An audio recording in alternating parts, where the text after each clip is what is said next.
it makes sure that it can use information in ways that most people might be quite worried about if they saw what was happening.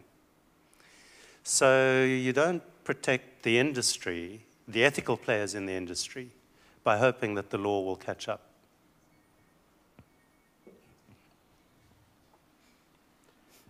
I think this is an issue which is also obviously much broader than mobile, and it's the very issue we struggled with on the white hat black hat panel that I talked about previously.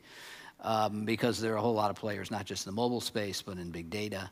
And as you say, you have companies like Facebook and companies like Google who are sitting on what they consider to be absolute gold mines, trying to figure out some way in which they can monetize it. And periodically, they get sanctioned by a government and they pay a big fee and they back off, or else their user base goes into revolt, and so they back off.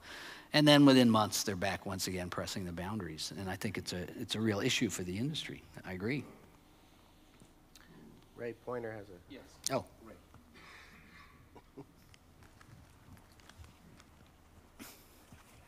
Thank you, Mark and CMAC. Picking up exactly on Yanni's point there, so there are lots of companies that will not be interested in our self-regulation. I would add to that that even as a computer science graduate, I can't get my head around what I might be consenting to. The concept of informed consent disappears when it's simply too complex to know what an accelerometer in my device, group networking with other people. I scared somebody the other day. They came up the stairs and said, oh, I could tell you were coming up the stairs because I could see that I could use your network because she was sharing Wi-Fi on her thing. All that, so we don't really have informed consent. Why are we going down self-regulation? What about pressing government for better legislation? And then just have a guide. If you want to be ethical, do this.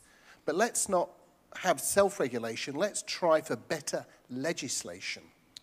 On that point, you know, it's interesting. Each government around the world has different bodies that deal with this. In the United States, it's the FTC, okay? And they actually got in touch with us early on in the process as well.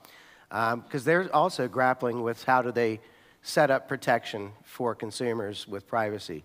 Of course, in the United States, privacy is more of a commodity, whereas in Europe, it's more of a right. So there's some different points of view on that as well.